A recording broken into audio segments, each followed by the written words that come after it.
Some of you may have heard that Disney Corporation is responsible for at least one real, live ghost town. Disney built the Treasure Island Resort in Baker's Bay in the Bahamas. It didn't start as a ghost town. Disney cruise ships would actually stop at the resort and leave tourists there to relax in luxury. This is a fact. Look it up. Disney blew $30 million on the place. Yes, $30 million. Then they abandoned it. Disney blamed the shallow waters, too shallow for the ships to safely operate, and there was even blame cast on the workers, saying that since they were from the Bahamas, they were too lazy to work a regular schedule. That's where the factual nature of this story ends. It wasn't because of sand, and obviously it wasn't because foreigners are lazy. Both are convenient excuses. No, I sincerely doubt those reasons are legitimate. Why don't I buy the official story? Because of Mowgli's Palace. Near the beachside city of Emerald Isle in North Carolina, Disney began construction of Mowgli's Palace in the late 1990s. The concept was a jungle-themed resort with a large, you guessed it, palace in the center of the whole thing. If you're unfamiliar with the character of Mowgli, then you might better read the story, The Jungle Book. If you haven't seen it anywhere else, you know it as a Disney cartoon from decades past. Mowgli is an abandoned child in the jungle, essentially raised by animals and simultaneously fronted and pursued by other animals. Mowgli's Palace was a controversial undertaking from the start. Disney bought up a ton of high-priced land for the project, and there was actually a scandal surrounding some of the purchases. The local government claimed eminent domain on people's homes, then turned around and sold the properties to Disney. At one point, a home that had just been construction was immediately condemned with little to no explanation. The land grabbed by the government was supposedly for some fictional highway project. Knowing full well what was going on, people started calling it Mickey Mouse Highway. Then there was the concept. A group of stuffed shirts from Disney Co. actually held a sitting meeting. They intended to sell everyone how lucrative this project was going to be for everyone.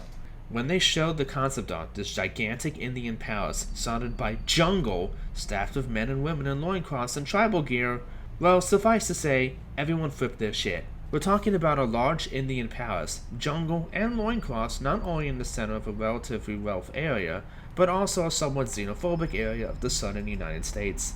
It was a questionable mix at that point in history. One member of the crowd tried to storm the stage, but he was quickly subdued by security after he managed to break one of the presentation boards over his knee. Disney took the community and essentially broke it over its knee as well. The houses were razed, the land was cleared, and there wasn't a damn thing anyone could do or say about it. Local TV and newspapers were against the resort at the beginning, but there was some insane connection between Disney's media holdings and the local venues that came into play, and their opinions turned on a dime. So, anyway, Treasure Island, the Bahamas. Disney sucked those millions and then split. The same happened with Mowgli's Palace. Construction was complete, visitors actually stayed at the resort. The surrounding communities were flooded with traffic and the usual annoyances associated with an influx of lost and irate tourists. Then it all just stopped. Disney shut it down and no one knew what the hell to think. But they were pretty happy about it. Disney's loss was pretty hilarious and wonderful to a large group of folks who didn't want this in the first place. I honestly didn't give the place another thought since hearing it closed over a decade ago. I lived maybe 4 hours from Emerald Isle, so really I only heard the rumblings and didn't experience any of it firsthand. Then I read this article from someone who had explored the Treasure Island resort and posted a whole blog about all the crazy shit he found there. Stuff just left behind. Things smashed, defaced, probably ruined by the disgruntled former employees who lost their jobs. Hell, the locals from all around probably had a hand in wrecking that place. People there were just as angry about Treasure Island as folks here did about Mowgli's Palace. Plus, there were rumors that Disney had released their aquarium stock into the local waters when they closed, including sharks. Who wouldn't want to take a few swings at some merchandise after that? Well, what I'm getting at is that this blog about Treasure Island got me thinking. Even though many years had passed since its closing, I figured it might be cool to do some urban exploration at Mowgli's Palace. Take some photos, write about my experience, and probably see if there's anything I could take home as a memento. I'm not going to say I wasted no time in getting there, because honestly, it took me a year after I first found that Treasure Island article to get around to going up to Emerald Isle. Over the course of that year, I did a lot of research on the Palace Resort, or rather, I tried to. Naturally, no official Disney site or resource made any mention of the place that had been scrubbed clean. Even odder, however, was that nobody before myself had apparently thought to blog about the place or even post a photo. None of the local TV or newspaper sites had one word about the place. though that was to be expected since they had all swung Disney's way. They wouldn't be out there lauding their embarrassment, you know? Recently, I learned that corporations can actually ask Google, for example, to remove links from search results, basically for no good reason. Looking back, it's probably not that nobody spoke of the resort, but rather their words were made inaccessible. So in the end, I could barely find the place. All I had to go on was an old as hell map I received in the mail back in the 90s. It was a promotional item sent out to people who had recently been to Disney World, and I guess it had been there since the late 80s. And I guess since I had been there in the late 80s, it was recent. I didn't really intend to hang on to it. It just got shoved in with my books and comics from my childhood. I only remembered it months into my research, and even then, it took me another few weeks to locate the storage bin my parents had shoved it all into. But I did find it. Locals were of no help, as most were transplants who had moved to the beach in recent years, or old residents who just sneered at me and made rude gestures the second I managed to say, "Where would I find Mowgli's blank?" The drive took me through an inordinately long corridor of overgrowth. Tropical plants that had run rampant and overpopulated the area mixed with the native species of flora that actually belonged there, and had tried to reclaim the land. I was in awe when I reached the front gates of the resort. Tremendous, monolithic wooden gates whose supports to either side looked like they must have been cut from giant sequoias. The gate itself had been gouged in several places by woodpeckers and eaten away at the base by burrowing insects. Hanging on the gate was a sheet of metal, some random scrap with hand-painted letters scrawled in black. Abandoned by Disney. Clearly the handiwork of some past local or an employee who wanted to make some small protest. The gates were open enough to walk through, but not drive, so grabbing my digital camera and the map, whose flip side showed the layout of the resort, I set off on foot. The inner grounds of the place were just as overgrown as the entryway. Palm trees stood unattended and ragged amongst piles of their own coconuts. Banana plants similarly stood in their own sinking, bug-riddled refuse. There was this sort of clash between order and chaos, as carefully planted rows of perennial flowers mixed with obnoxious tall weeds and stinking blackened mushrooms. All that remained of any outdoor structures were broken, rotting wood and various charred bits of unidentifiable material. What was most likely an information booth or an outdoor bar was now simply a pile of assorted debris, chopped up by past vandalism and ravaged by weather. The most interesting thing on the grounds was a statue of Baloo, the friendly bear from the Jungle Book, which stood in a sort of courtyard in front of the main building. He was frozen in a jovial wave toward no one, staring into empty space with a silly toothy grin, as bird shit covered whole swaths of his fur and vines ensnared his platform. I approached the main building, the palace, only to find the outside of the building covered in graffiti, where the original paint hadn't peeled or chipped away. The front doors weren't just open, they had been taken off their hinges and stolen. Above the front doors, or the gaping maw where they had been, someone had once again painted "Abandoned by Disney." I wish I could tell you about all the awesome stuff I saw in the palace. Forgotten statues, abandoned cash registers, a fully fledged secret society of homeless bums. But no. The inside of the building was so stark, so bare, that I actually think people had stolen the molding off the walls. Anything that was too big to steal, counters, desks, giant fake trees, they were all resting amid this empty echo chamber that amplified my step like a slow rat-a-tat of a machine gun. I checked the floor plan and headed to all the locations that might seem in any way interesting. The kitchen was as you'd imagine.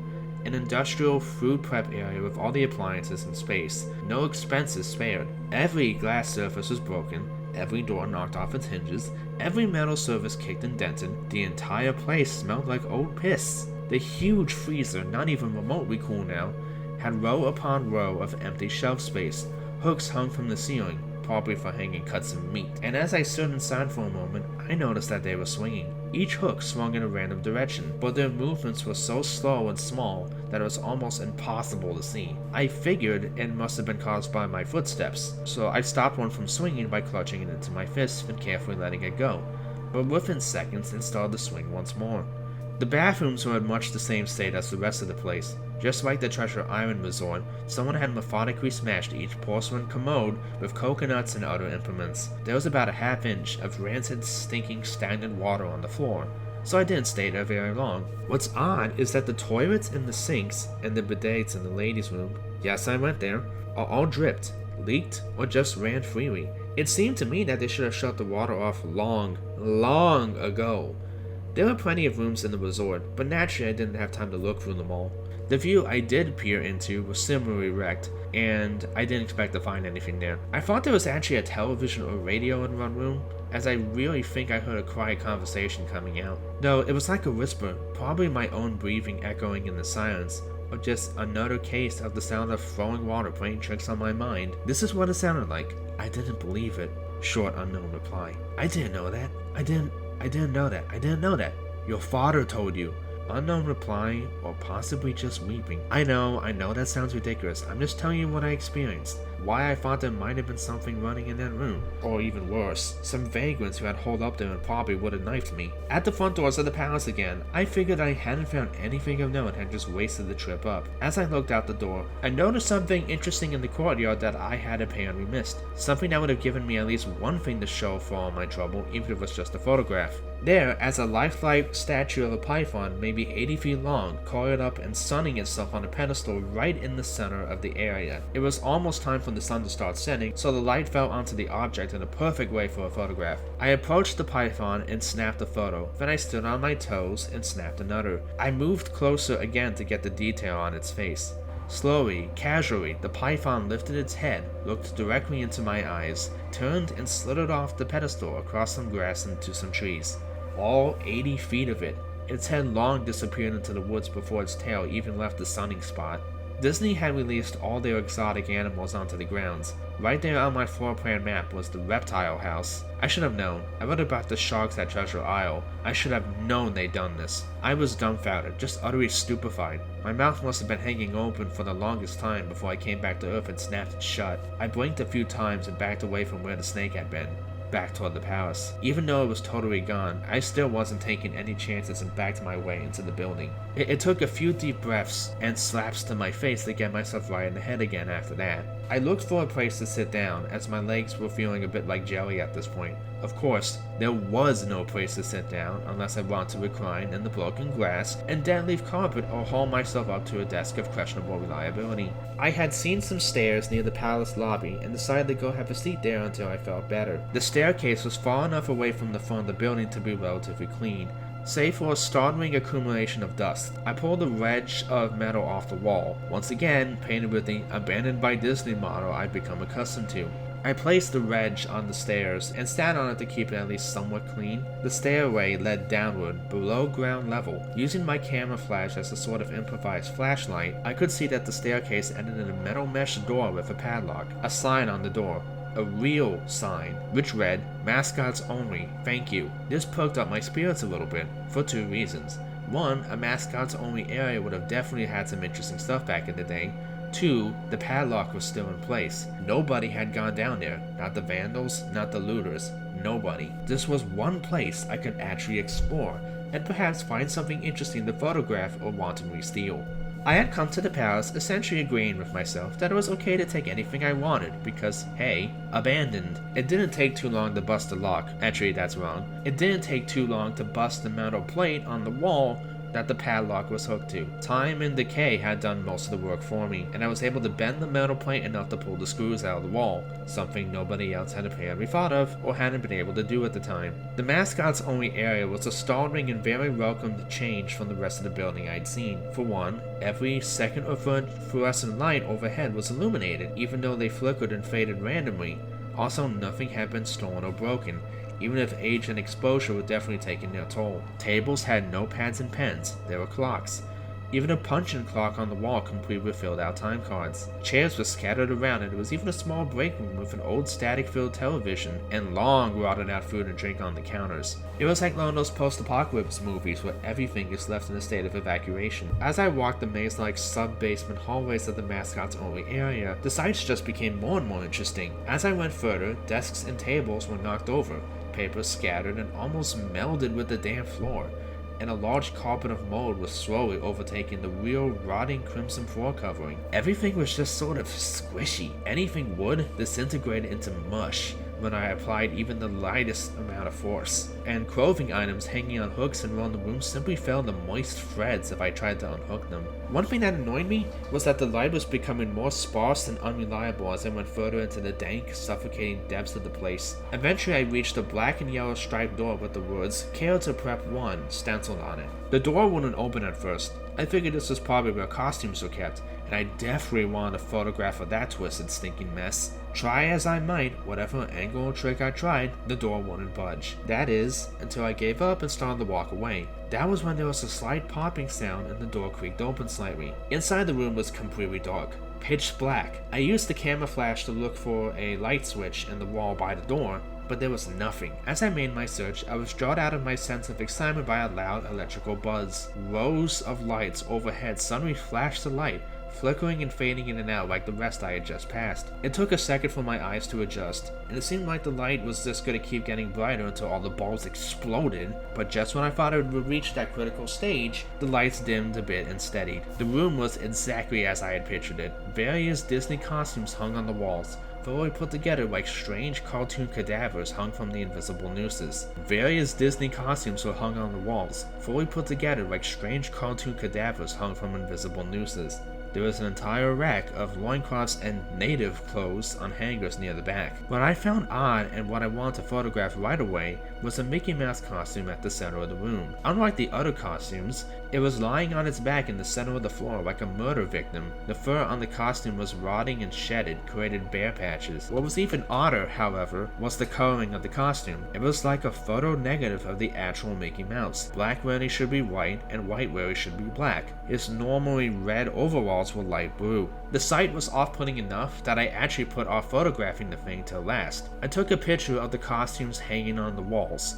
Upward angles, downward angles, side shots to show an entire row of frozen putrid cartoon faces, some with plastic eyes missing. Then I decided to stage a shot. Just one of the bedraggled character heads on the slick, grimy floor. I reached for the headpiece of a Donald Duck costume and carefully removed it so the thing wouldn't fall apart in my hands. As I looked into the face of the wide-eyed, moldering head, a loud clattering sound made me jump with fright. I looked down at my feet, and there between my shoes was a human skull. It had fallen out of the mascot head and shattered into pieces at my feet. Only the empty face and lower jaw remained, staring up at me. I dropped the duck head immediately, as you might expect, and moved for the door. I stood in the doorway. I looked back at the skull on the floor. I had to take a picture of it, you know? I had to. For any number of reasons that may seem silly, but only if you didn't think it through. I need proof of what happened, especially if Disney were going to somehow make this go away. I had no doubt in my mind, right from the start, that even if it was just gross negligence, Disney was responsible for this. That's when Mickey, that photo negative opposite Mickey in the middle of the floor, started to get up. First sitting, then climbing to its feet. The Mickey Mouse costume, or whoever was inside it, stood there at the center of the room, its fake face just staring directly at me as I mumbled, "No," over and over and over, with shaking hands, a violently thrashing heart, and legs that had once again turned to jelly. I managed to lift the camera and aim it at the opposite creature now quietly sizing me up. The digital camera screen displayed only dead pixels in the shape of the thing. It was a perfect silhouette of the Mickey costume. As the camera moved in my unsteady hands, the dead pixels spread, marring the screen wherever Mickey's outline moved to. Then the camera died, went blank and quiet and broken. I raised my eyes once again to the Mickey Mouse costume. "Hey," it said in a hushed, perverted but perfectly executed Mickey Mouse voice. "Want to see my head come off?" It started to pull at its own head, working its clumsy, glove-clad fingers around its neck with clawing, impatient movements, similar to a wounded man trying to pull himself free of a predator's jaws, as it worked its digits into its neck. So much blood. So much thick, chunky, yellow blood. I turned away as I heard a sickening tearing of cloth and flesh, only caring about getting away. Above the doorway out of this room, I saw the final message clawed into the metal with bone or fingernails. "Abandoned by God." I never got the pictures out of the camera. I never wrote the blog entry about it. After I ran from the place, freeing from my sanity, if not my very life, I knew why Disney didn't want anyone to know about this place. They didn't want anyone like me getting in. They didn't want anything like that getting out.